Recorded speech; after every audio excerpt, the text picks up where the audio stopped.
Hola, soy el doctor José Manuel Frías, científico de nacionalidad española, y en estos momentos voy a transmitir una información como presidente de la corporación City Pharmaceutical, legalmente constituida en el estado de la Florida, Estados Unidos de América.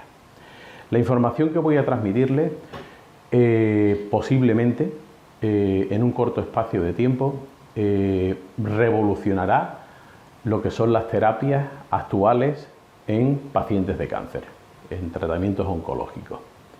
Consecuentemente, vamos a empezar dando una explicación de lo que esta futura molécula podría aportar a este tipo de pacientes.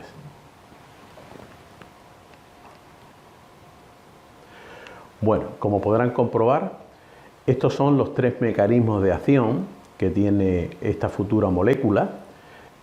Uno de ellos es la inmunomodulación, que ahora hablaremos de ella. Otro es una acción citostática, que también hablaremos de ella. Y otro es una acción anticaquexia. Consecuentemente, vamos a empezar con la primera de ellas, que es la inmunomodulación. Dentro de nuestra línea de defensas, nos encontramos con tres fagocitos, que serían los macrófagos, linfocitos, tanto los B como los T. Y dentro de nuestra línea de defensa, como digo, estos son los tres más importantes. Los linfocitos B hacen una marca, consecuentemente esa marca lo que hace es que llama la atención del linfocito T para que se acerque al elemento que tienen que destruir, lo destruyan y luego venga el macrófago y fagocite y se coma ese elemento que podría habernos causado daño y consecuentemente, bueno, pues desaparezca de nuestro organismo. Esto ocurre a diario en casi todos los organismos, sobre todo en las personas, ¿no? Pero ¿qué ocurre? Que desafortunadamente por nuestra forma de vida, pues el sistema inmunológico nunca está en los niveles que nos gustaría que estuviese. Esta nueva molécula, esta futura molécula, tiene como primer mecanismo de acción el aumentar en número y sobre todo en agresividad estas tres líneas que estamos viendo aquí. Y como hemos dicho antes, pues nada, los linfocitos T hacen su trabajo de marcación, los linfocitos T van a destruir y el macrófago va a fagocitar y va a limpiar y se va a comer esas células que están muertas. Como digo, esto ocurrirá en la mayor parte de las células tumorales. Vamos a hablar del segundo mecanismo de acción. El segundo mecanismo de acción es un mecanismo citostático que también hemos podido comprobar que tiene esta futura molécula. Vamos a hablar de él. Aquí podemos ver una célula tumoral, concretamente de un hepatocarcinoma. Vamos a hacerle un corte, como hemos visto, un corte sagital a la célula, y entonces vamos a ver dentro de la célula, vamos a ver el citoplasma y nos vamos a centrar sobre todo en el núcleo. ¿Por qué en el núcleo? Pues porque resulta de que, como habéis podido comprobar, el núcleo es lo primero que se divide, se estrangula en lo que venimos a llamar pues la división celular neoplásica, o sea, la división de esa célula tumoral. Primero se divide ese núcleo. ¿Con qué fin? Con el fin de que una vez separado se una lo que es la membrana y tengamos de una célula cancerosa, tengamos dos. ¿Pero qué ocurre? Ocurre que una vez estrangulado, el siguiente paso sería separarse este trozo de núcleo de este trozo de núcleo para tener una célula con dos núcleos y luego poder dividirse. Pero ¿qué es lo que hace esta nueva futura molécula de la que estamos hablando y que tiene este otro segundo mecanismo de acción? Cosa que es muy importante porque normalmente las moléculas casi todas tienen un solo mecanismo de acción. Esta vamos a ver que tiene tres, que es realmente lo que estábamos necesitando para que los tratamientos oncológicos sean cada vez más potentes y podamos salvar más vidas. Entonces, si nos damos cuenta, mientras se va tratando de estrangular, aparece esta franja que veis en color verde, que sería la nueva futura molécula y se pega en el centro de la estrangulación del núcleo, haciendo que ese núcleo pues no se pueda separar. Si el núcleo no se puede separar, la célula no se puede dividir y consecuentemente la agresividad que toma esa célula al no poder separarse lleva a la célula cancerosa a una apostosis. Una apostosis es una muerte celular inducida y como veremos en el siguiente slide, cuando se da cuenta de ello, ¡pac!, la célula se destruye, se microniza y a partir de casi micronizarse llega el macrófago y se come esos trocitos de célula. Bien, con esto hemos reducido ampliamente lo que sería el segundo mecanismo de acción. Ahora vamos a pasar al tercer mecanismo de acción, que no es menos importante que los dos anteriores. Este mecanismo de acción no es conocido por mucha gente. El problema de la caquexia es algo que preocupa grandemente al mundo de la oncología. ¿Por qué? Porque de los pacientes que mueren de cáncer, gran parte de ellos mueren por caquexia, no por el tumor en sí. Vamos a empezar a hablar de la caquexia. La caquexia se divide en tres grupos, como podemos ver en la pantalla. El primer grupo es la precaquexia. La precaquexia son aquellos pacientes diagnosticados que en el último mes han perdido al menos 5 kilos de masa muscular esquelética. Y claro, cuando pierden esos kilos y estamos tratando de alimentar al paciente, tenemos que empezar ya a pensar que el paciente va a entrar en una caquexia.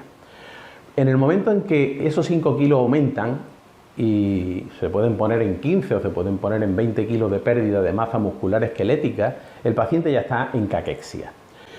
A partir de que el paciente está en caquexia, no es un síntoma de nutrición, porque aunque podamos alimentar bien a ese paciente, vía oral o vía intravenosa, el paciente no adquiere peso. El paciente sigue perdiendo peso y consecuentemente llega un momento en el que se produce la tercera fase, que es la más complicada en la caquexia, que es la caquexia en la que no funciona ningún tipo de tratamiento. Le llamamos normalmente caquexia no respondedora a tratamientos, como podemos ver en pantalla. Cuando el paciente ya está en ese punto de caquexia no respondedora a tratamientos, se haga lo que se haga, el paciente ya está en una fase terminal. Pero no porque el tumor haya avanzado muchísimo más, sino porque nos estamos quedando sin paciente. El paciente ya, por mucho que le demos, como hemos dicho antes, tratando nutricionalmente de recuperarlo, el paciente no se recupera porque no adquiere peso ni adquiere de nuevo masa muscular esquelética. Y el paciente muere como si fuese un paciente que muere de inanición. Entonces, ¿qué ocurre? Que claro, esta nueva futura molécula consigue que los pacientes que están en precaquexia o en caquexia o ya incluso en una caquexia no respondedora a tratamiento, empiece a recuperar su peso con aquellos alimentos que le vamos dando y nutricionalmente ese paciente empieza a recuperarse.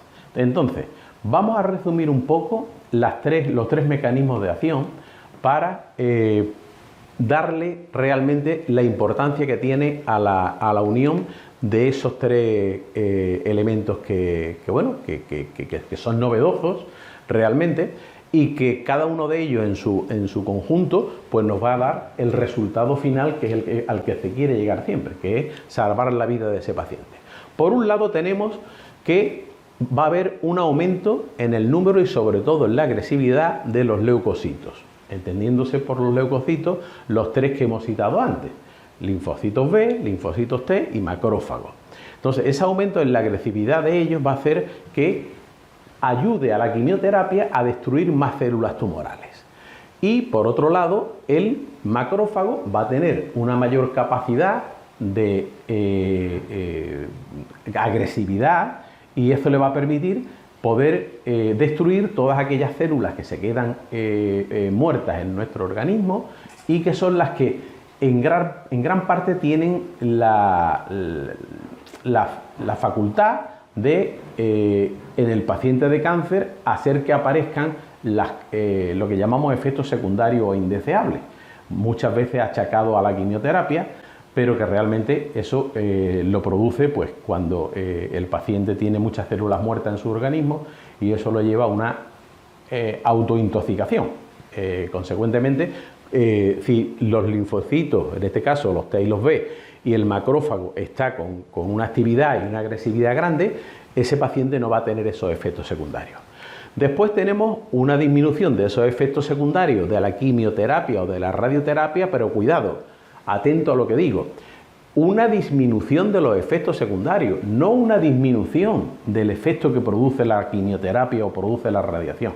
La quimioterapia va a hacer su trabajo, por supuesto, la radiación va a hacer su trabajo, por supuesto, pero los efectos secundarios van a desaparecer por lo menos en un 80%. Esto es muy importante por lo que vamos a decir ahora.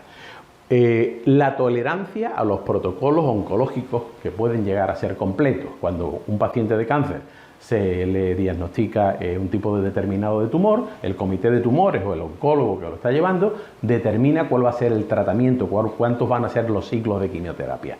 Y en muchos casos, desafortunadamente, se va quedando sin pacientes, porque el paciente pues o bien va perdiendo, como hemos dicho antes, esa masa muscular esquelética, entrando en caquexia, o bien su hemograma pues determina que el paciente pues no tiene defensas ninguna, etcétera. Hay que paralizar ese protocolo de quimioterapia. Ese protocolo de quimioterapia estaba previsto para que hubiese una remisión completa del cáncer. Si tenemos que paralizarlo, el cáncer va a seguir adelante. Y el oncólogo se queda con las manos cruzadas porque no puede hacer nada. O sea, si ya es difícil su trabajo, si no puede utilizar la quimioterapia o la radiación, se complica aún mucho más. Consecuentemente, ese paciente tiene muchas menos posibilidades de seguir viviendo. Por otro lado, tenemos una mayor garantía de éxito en la remisión total de la patología. ¿Por qué tenemos una mayor garantía de éxito? Pues por lo que acabo de decir. Si resulta de que el paciente de cáncer está bien atendido por su oncólogo, como es habitual, con una quimioterapia o poliquimioterapia que es la adecuada para su tipo de tumor, pero además se puede llegar al final del protocolo con todos los ciclos de quimioterapia y no teniendo los efectos secundarios que habitualmente tiene, ese paciente tiene muchísimas más posibilidades de vivir. Consecuentemente, por eso decimos ahí que se puede llegar con mayor garantía de éxito a una remisión total de la patología. Decimos remisión total porque en cáncer no se puede hablar de curación hasta que el paciente, después de haber desaparecido el tumor, pasen 5 años de revisiones y no haya habido pues, una recidiva o haya habido una metástasis a distancia de dicho tumor. Y por último, y no menos importante, más convencimiento y tranquilidad para pacientes que rechazaban la quimioterapia por estar mal informados, por tener miedo a los efectos secundarios, porque otros pacientes le han comentado que es terrible ponerse en tratamiento de quimioterapia y por mucho que insista su especialista, su oncólogo, en que debe de ponerse en tratamiento de quimioterapia porque es una posibilidad de poder salvar su vida, dicen que no. ¿Pero qué ocurre? Que con esta futura molécula le podemos garantizar al paciente que no va a tener esos efectos secundarios, con lo cual el paciente se va a poner en tratamiento y con la posibilidad de salvar su vida. Esos pacientes que estaban ya condenados a morir, los podemos recuperar para que entren en los protocolos de quimioterapia, con estas garantías. Independientemente de eso, está claro de que si unimos todo esto, tendremos siempre muchísimo más que ofrecer en oncología y casi lo que siempre habíamos esperado. Conseguir que los pacientes de cáncer se recuperen en su gran mayoría. Estaríamos hablando de porcentajes muchísimo más altos de los que tenemos actualmente. Después de haberos comentado esto, pues daros las gracias en principio por vuestra atención. Deciros que podéis, independientemente de lo que habéis visto en esta presentación y habéis oído de mis palabras, en nombre y representación de los laboratorios City Pharmaceutical en Estados Unidos como presidente, deciros además de eso que podéis confirmar todo lo que yo estoy diciendo. ¿Por qué? Porque nos hemos preocupado durante los últimos años en llevar a cabo estudios y ensayos en los centros de investigación más importantes del mundo. al frente de esos estudios hemos intentado en todo momento que estuviesen los científicos de mayor renombre, tanto en Estados Unidos como en la Comunidad Económica Europea, como en Rusia, como en otros muchos países.